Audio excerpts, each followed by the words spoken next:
Thank you very much. This is actually my first time at the Animal Welfare Foundation Discussion Forum, so I just wanted to say thank you very much for inviting me. It's an honour to be here, especially to be next to such esteemed speakers on the panel. So I've been briefed today to try and be controversial, to try and create debate. That's not in my natural ethos at all, so I'll try and do my very best.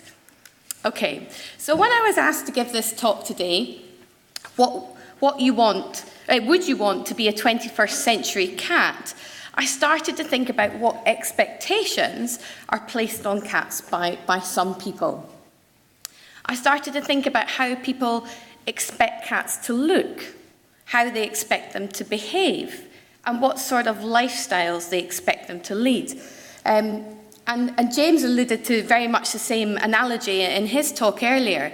I started to think about the fact of, are we trying to place a square peg into a round hole, the peg being the cat and the hole being our lifestyles?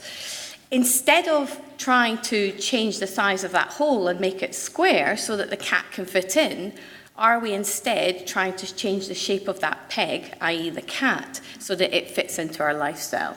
And yes, as James said, there are many, many cats that live extremely good lifestyles living alongside us in modern society.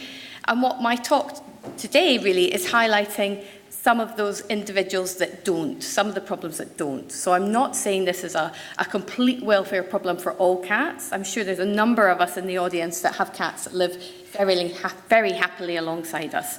But what I want to do is to highlight some of the problems that do exist.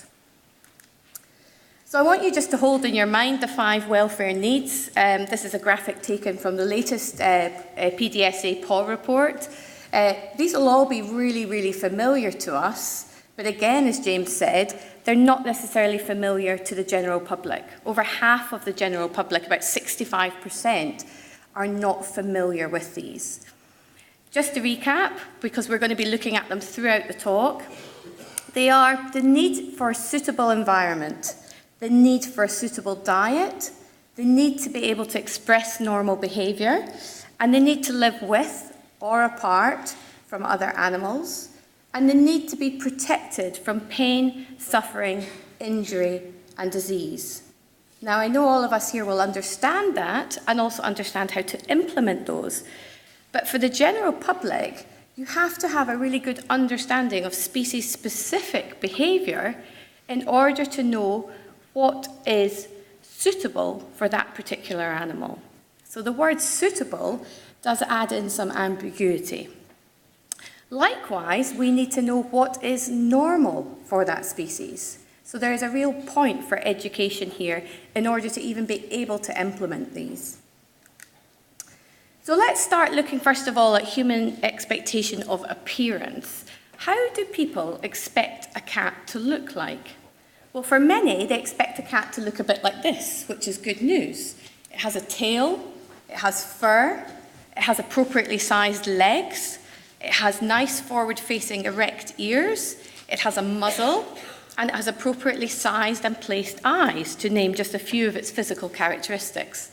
Unfortunately, many cats that exist in the UK look like this, or versions of this with different coat colours or coat lengths. About only 10% of owned cats in the UK are pedigree, and I want to just delve into those. Although it's not nearly as large numbers of pedigree animals that are owned as in the dog world, what we are starting to see is similar trends happening with this artificial selection of exaggerated physical traits that can lead to health and welfare problems. The first example I want to look at are those cats that are brachycephalic in terms of their physical structure of their skull, the most common being the Persian cat. It is the 6th most common pedigree cat in the UK as registered by the Governing Council of Cat Fancy. And actually in the US, it's their #1 breed. What we've seen is this shortening of the muzzle, and with that comes the constriction of the nasal passages. We see the moving of the nose from its normal position, which you can see on the tabby cat, to going up and in between the eyes. And in really extreme versions of these brachycephalic skull types, we're seeing actually, when you look at them on side profile, a concave nose rather than a convex nose. I can see some looks of disgust in the audience, which I'm really pleased to see. But many people, for reasons I don't quite fully understand myself, find that look particularly attractive and appealing. Now, why that is, I don't entirely know, and I can throw out some suggestions. And I think it is important that we start to look into and understand human psychology and consumer behaviour much, much more to get an understanding of why do people find this appealing? Why do they want this? Because only once we tap into that can we start to work with people buying and purchasing these kind of animals to find out, to stop that, really. Why is it such a problem? Well, I said before that they have constriction of their nasal passages. They have misalignment of their jaws, as you can see in these photographs here. And that leads to a number of health problems. And we have solid data on this. There is published scientific peer-reviewed data on this. They have breathing problems. They have eye inflammation because very often their eyes are quite pronounced coming out of the skull. And they also, the tear duct fluid doesn't drain properly, so it can run into the skin, which is often more folded, leading to skin infections. They can have difficulty eating. I have witnessed Persian cats who really struggle to simply eat food out of a bowl or off a floor. Because of this pronounced bottom jaw and the real flat face, they struggle to lift food and often have to use their paws to help them actually get the food into their mouths. And most likely related to all these problems is the fact that it can lead to them being much more sedentary in their lifestyles. So we see behavioural changes in these animals as well as physical health problems. The next example I wanted to look at in pedigree breeding is the Scottish Fold. Now, fortunately, the GCCF do not accept registration. They do not see this as a breed within their organisation. But TICA, which is the International Cat Association, which is the fastest growing worldwide registry for pedigree cats, does. And there seems to be a huge popularity of these cats in Asia. There seems to be a huge popularity of these types of cats on the internet. And certainly when I wrote this talk, I did a quick search on the internet in my local area, and there are a large number of these cats available to buy on the internet. They have a genetic abnormality that means the cartilage at their ears causes their ears to fold forward. So they do have ears, it's just they're folded, and it gives them this baby face-like appearance or this owl-like appearance. The big problem is it's not just the cartilage in the ears that's affected, it's the cartilage in their joints too. And this leads to skeletal abnormalities, abnormal bone development, arthritis, including osteoarthritis, new bone formation, stiffness of the limbs and the tail, all leading to pain and discomfort. And so these animals can be living from a very, very young age with mobility problems and relating to pain. The third example I wanted to include is a breed. I think it's questionable whether this is a domestic breed or not, in my mind personally, because I'm talking about the hybrids. There is an extreme increase in popularity of these breeds. Last night, just before I went off to bed, I thought I'll do a quick search in my local area to see what are the most popular kittens that are available for sale on the internet, which is another issue itself. By far, the most popular kittens that were coming up time and time again were Bengal kittens, a cross between a domestic cat and an Asian leopard cat. Now, we lack hard scientific data on some of the welfare problems existing around these hybrid cats, but I want you to think ethically. Do we think it is right to be breeding captive wild cats with domestic cats for the purpose of producing pet cats? Not only is there the issue of keeping wild cats captive, with these animals, the gestation period of the wild cats versus the domestic cats are different. And it has been anecdotally reported to me that that often leads to stillborns and underdeveloped kittens. For those of you that work in the welfare organisation and the rescue sector, we know that a large number of these cats are relinquished, that they appear to have behaviour that is different from the general domestic cats. They can be difficult to look after. But as I say, we're lacking that data. So at the moment, I really think it's an area we need to look further into. Why are they so appealing to people? Why do people want cats that are so different? If you see this one, the day I wrote this talk, I found this one on the internet with a price tag of £3,000. Not only is this a hybrid, it's a Savannah, so it's a hybrid with an African serval that stands so high, with a domestic cat. It has a mutation that it has no hair. So this cat also has another issue where it may not be able to groom itself effectively because it doesn't have the coat that a normal cat would have. And I think we have to think, why do they come with such a price tag? Does that price tag inflate desirability? Is there issues of status there? And how do these cats integrate with our domestic cats? We tend to find that they can be quite territorial. So, finishing up on our expectations of appearance, I've just focused on 3 different types of cats there. Do they have the ability to express normal behaviour? I would say in some circumstances, no. Pedigree Persians with the real brachycephalic skull types struggle to eat. Scottish folds can struggle to climb and jump, all natural behaviours. And because I've already highlighted the issues surrounding pain associated with these conditions, there's not always protection from and treatment of illness and injury. So I'd like to move on now to look at how we expect cats to behave. Many of us accept the cat for what it is. It is a hunter, a roamer, a territorial animal that often prefers fleeting social interactions with people. We have done very little to change the behaviour of the cat. We have changed its appearance, but we've done very little to change its behaviour. Free-ranging cats, if they're going to live in social groups, it's under very certain circumstances where there tend to be groups of related females and their offspring. And this only tends to happen when there are enough resources to support that. Most cats live a solitary, free-ranging cats live a solitary existence. Yet we are highly, highly social beings as people. And one of the reasons that we want pets is as companions. And we can place increasing demands for physical interaction and affection on these cats.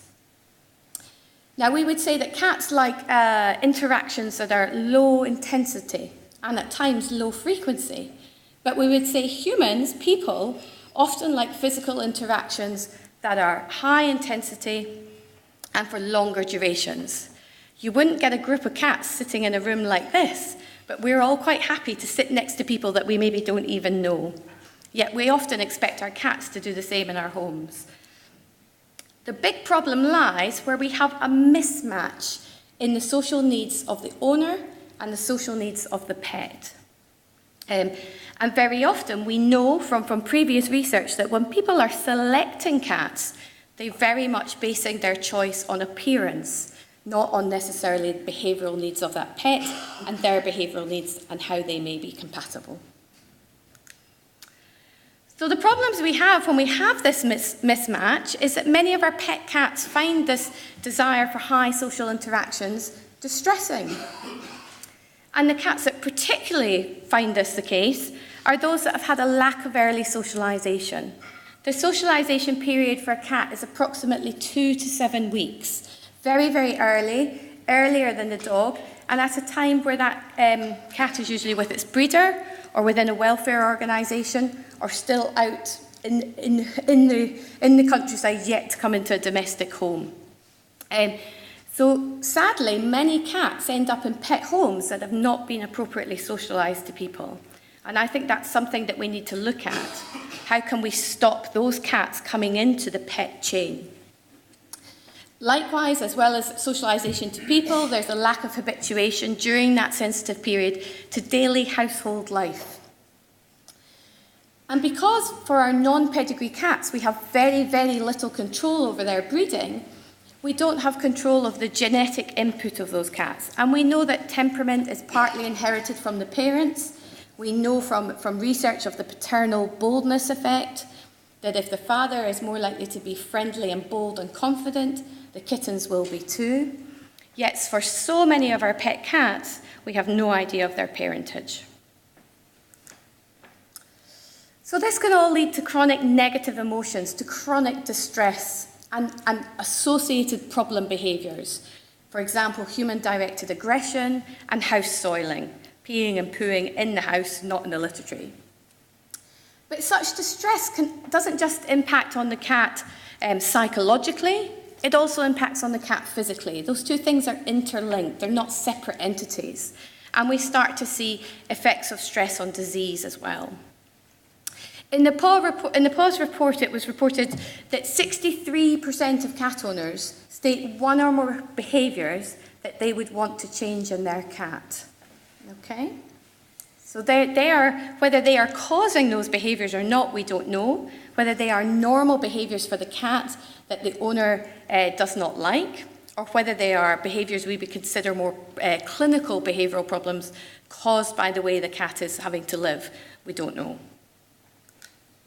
So, expectation of behaviour.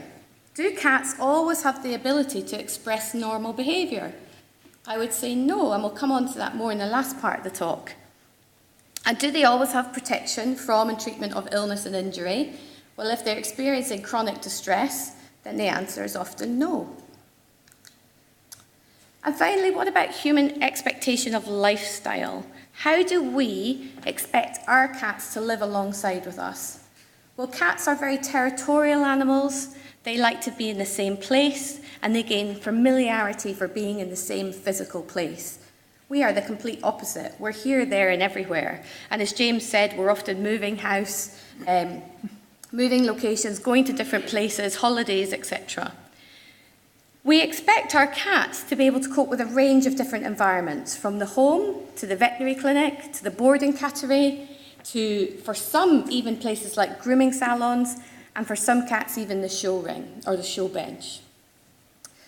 What we tend to find is that cats are not necessarily compliant in these range of different situations. And what happens is often physical force or restraint is used, or as a Bear veterinary usage study showed us, that we just don't take them there anymore. So for example, at the vets, if the cat is really stressed, owners will stop taking them. Okay? The cat, as I've said, is a solitary individual. Unless it lives in very specific circumstances, it can live in social groups when it's free-ranging. But the cat chooses those social groups, or the cat's born into them, and it's always with other related individuals. And they consider themselves part of the same social group in those circumstances.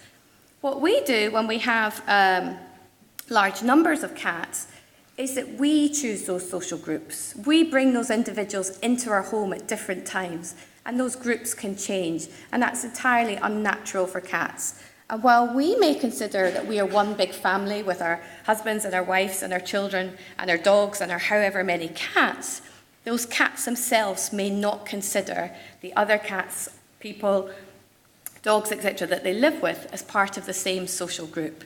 And I think that must be quite stressful. I can't imagine living every day, day in, day out, with somebody that I really did not like in my home. I think one of the really important messages is, and I've heard many, many colleagues say it, and I think it's an important point for today, is that love does not equate good welfare. We love cats, therefore we want more. That is not necessarily a good outcome for the cats. Okay? And a lot of people find it very, very hard to resist, once they've got one, getting more. With modern living comes increased numbers of households in terms of higher density areas, with urban living. Nobody kind of told the cat that fence that goes round your garden is its territory. You know, cats don't live with fences. They roam, they are territorial, but they have a desire for a bigger area often than our gardens. And therefore they're meeting other animals, other cats, within these gardens, and that can cause a lot of territorial disputes. So, a quick list there of some of the mismatches I see in some cases between our expectation of how a cat should live within our lives and where the cats may not be able to cope with that. Is an indoor-only lifestyle. I think it's really, really difficult in many circumstances to be able to meet those 5 welfare needs, particularly opportunity for normal behaviour in a completely indoor-only environment. Particularly so if that cat has already had experience of living in an indoor-outdoor environment. As we've changed over the last 100 years from households that have lots of small rooms to households that are much more open plan. With these, there is less opportunity for cats to get out of sight of one another. There's less opportunities to hide. We have this rule that seems to exist that cats are not allowed on work surfaces or shelves. That's a human-only area. But cats are very much 3D climbers. They seek solitude from being high and safety from feeling that they can get up high. There is often a limited number of resources. So while we may think it's perfectly adequate that the 3 cats that live in one household all share one bowl of food because it's continually filled up, those cats would see that as limited resources. I certainly wouldn't want to share my plate of food with my husband and my son. We like to have one each and not all on top of each other. We also see a lack of separation of resources. We are people that like things really tidy, and we like to create a little zone for our cats in the house, where it's this litter tray, it's water, it's food, and it's bed, as shown in this example in the utility room, in between the dishwasher and the washing machine. And cats like separation of their resources. They don't like to toilet where they eat. And this can start to lead to behaviour problems, as we've said, things like house soiling. We often feed cats, we meal feed them as we eat ourselves, often morning and night. We feed them in a bowl.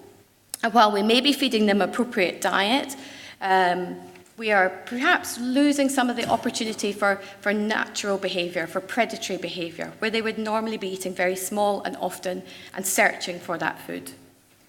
We often find hunting distasteful. We don't want them to hunt. Yet we haven't changed anything in their genetics to stop them having that need or desire to perform predatory behaviour. And I've said many live with other cats, and from the PAWS report again, approximately 21% are living with another cat that they do not get along with. And very often owners recognise that, but their love for those 2 cats is too strong to do something about it. They may live with other pets that they find incompatible, for example, living alongside a dog that they do not get along with. And again, we have the same problem there. What does the owner do? Which pet do they choose? And we have changing social groups, where there's new animals coming in, animals leaving, new people coming in, people leaving. And again, for cats, that change in social group is not something that they are necessarily designed to cope with. So, if we look at our welfare needs and think about expectation of lifestyle, do they always have somewhere suitable to live? Well, it comes back to that word suitable from the examples we've given, and not necessarily always the case. Yes, they have a roof over their heads. Yes, they're supplied with food, but are they absent from chronic distress? A proper diet, including fresh water. I think, again, in the PAWS report, I read that 14% of cats are fed human food as well as their own diet, and obesity is a problem for some cats. But my issue here from a behaviour perspective is also about the way we feed cats. Is that allowing them to perform their natural behaviours? Does the home we provide for them always allow the ability to express normal behaviour? Do they have the opportunity to be with, or in many cases, away from other animals? And in open plan living, that's often very difficult. And therefore, do we have protection from and treatment of illness and injury? So, It all sounds a bit doom and gloom, and I don't want it to be all doom and gloom, but I do want to highlight some of the issues that we need to talk about today. But I wanted to end on a positive note, and I think there are two areas where we're doing really, really well. The first is our neutering programmes. They're really starting to show really highly successful. The education that's gone out on early neutering has been superb, and the latest PAWS report shows that 93% of owned cats have been neutered. So we are reducing the numbers of unwanted cats. The other area also is the continual advances in feline-specific veterinary medicine. I think we recognise now that cats are not little dogs, that they need their own dedicated veterinary medicine. And at the International Society of Feline Medicine, we run the Cat Friendly scheme, which really is about making sure that veterinary practices are as feline friendly as possible, and to try and increase vet visits for cats and to make sure that those vet visits are as stress-free as possible. And I think we have about over 400 accredited practices in the UK now, which is around about 10%. So to end with a question, what does the future hold for our pet cats? The big question I think that we're looking for an answer to is how can we produce cats that are both physically and behaviourally suited to be pet cats? Thank you very much.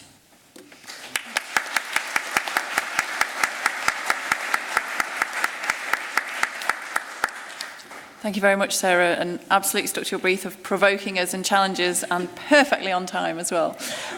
We've had a few questions come in, and Megan Whitehead has asked, how do we reconcile a cat's desire to hunt with the welfare implications and possibly population implications on their prey? Yeah, it's very difficult. We've done nothing to try and thwart the desire or need for our cats to hunt. Any selection pressures that have been on our cats, artificial selection pressures, have been very much based just on pedigree cats and really just on physical characteristics. We haven't looked at any behavioural traits, whether there is any genetic component to we have cats that are more likely to hunt more or not. What influences how much a cat wants to hunt? We know hunger is one factor, but we don't know anything from a genetic point of view, and whether we could shape cats to hunt less. We also haven't got any scientific evidence to suggest that welfare-friendly interventions might have an effect on hunting. So, for example, while there's been a lot of research on deterrents, like hunting bibs and bells, we haven't got any research yet to say whether we can deter or reduce hunting from increased play with cats, for example, changing the way we feed cats. And I think that's an area we really need to start looking into. Thank you. And Dick Sibley's asked, I'm a rural farm vet. Should we stop finding homes for semi-feral farm cats, which are beyond socialisation, and what should we do with them? I don't think we should stop finding homes for them if those homes are farms. I think what we should do is we should stop trying to put them into domestic homes and taming them. And what we often see with our cats that are feral, or semi-feral is a difficult word because what is semi? How do we measure that? But these cats that don't appear to have had appropriate socialisation, that are not coping with confinement of a domestic home, I don't think these cats should be coming into the pet chain. I really don't. And what we often find with those cats is that we're able to tame them, and they appear to have come round and to be ready to go to a pet home, but they've been tamed to a number of individuals, those that have worked with them. And what happens is when they go to a new home, they tend to revert back to being much more wary of people. And then they have to be retamed with those owners. And everything's fine until there's a major event in that household. The introduction of a new pet or a move to a new place, one big stressor. And again, we can see those animals reverting backwards. So I think selection of cats for pets is something we really, really need to look at. It's really, really, really difficult to know when a cat comes into a welfare organisation, is this cat suitable for a pet home or not? Is the stress that we're seeing this cat experiencing, related to the environment we've just put it in, and will decrease? Or is it related to that animal's genetics? That's not an easy task, and it is something that I know International Cat Care are looking at, along with researchers in the States. Are spending quite a lot of time looking at how can we find ways to address whether these cats should be coming into that pet chain or not. But I think absolutely, we always need homes for those that are not outdoor homes with minimal human contact that are not suitable to come into our domestic homes. Thank you. And a group of questions around the sort of brachycephalic Scottish fold area. Are we doing enough to educate owners about the brachycephalic cats compared to canine counterparts? And if brachycephalic cats and Scottish folds and others have such serious health problems, should we be looking to ban them? Really good questions. I think we do need to work a lot in conjunction with the breeding organisations. And certainly we have made some progress. For example, the Scottish folds will no longer be recognised by the Governing Council of Cat Fancy. But I think the general public aren't perhaps as aware of the problems with these brachycephalic cats as they are with dogs. Recently, it's been in the media quite a lot. There's been some press releases out. But I think generally they don't know. And there is I know we were talking about the sort of the expert of the vet, and do people still see the vet as the expert, or do they go on the internet instead? There's that same effect that exists with the breeder. The difference is a vet is an incredibly qualified specialist. The breeder could be anybody, absolutely anybody, because there's no legislation currently to say whether you could be a breeder or not. But that's the person that the consumer, the buyer, believes. And certainly I know of a case, I was hoping to be able to present the case to you in my talk today, but I've got permission to share the case from the owner, but I haven't got all the details yet from the veterinary specialist that the referral went to. But a colleague of mine saw a case a couple of weeks ago. An owner had purchased 2 Persians. One was euthanized at 5 months of age. The brachycephalic skull shape was so extreme that cat had to be euthanized. The second one came for problems relating to its nose and nasal discharge, and when it's examined, its brain was just pressing so far down into the nasal passages. The owner had no idea that there was any problem at all. And when the owner spoke to the breeder was very much, it's one of those things. That Persians will not be able to eat off the floor. Persians will be a very relaxed cat and not do very much. So I think there has to be definitely a huge education there. And I think we are starting to see it, but we've got a long way to go. I think it's that normalising of the suffering when you say, yeah, that's normal for a brachy, that's normal for this. Absolutely. We're starting to normalise, and that's our challenge back. Yeah. Normal for the breed. There's already that acceptance before they even purchase. We definitely need to look at ways we can stop. We've got some questions coming in around indoor only. So should we dissuade a potential owner who would only offer an indoor only lifestyle for a cat? Oh, this is going to cat among the pigeons. It's a very. I'm glad this is just a UK-based audience right now for this question. It's a very, very difficult question. I think when we were talking about do we have a right to have a pet, or is it a privilege? And James was talking about, if we can provide everything to meet the needs of that cat, then it can be a right. And I think the problem is the amount of effort we have to put in to meet the needs of an indoor-only cat is not necessarily compatible with the average person. The other thing as far as I'm aware, we don't have any published evidence on it, but we've certainly been looking at it when I was a researcher back at the university, is how well cats cope with an indoor lifestyle that have had previous access to the outdoors versus those that have always been indoor only. I think that's a welfare. We may see welfare differences in those two groups of cats, without even adding in, is it ethical to keep a cat indoors only? There will always be cats within the rescue organisations that will be suitable for an indoor-only home, cats with disabilities, for example.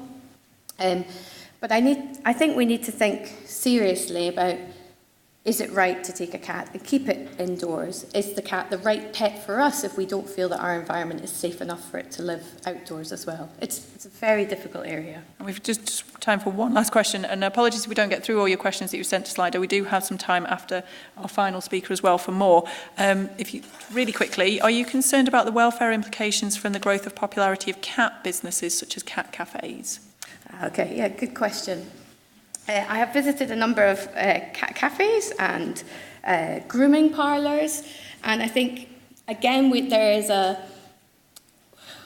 need to think about why we have companion animals, why we have cats, why we have them for pets. A lot of the reasons are, as I said, for companion, not necessarily for entertainment.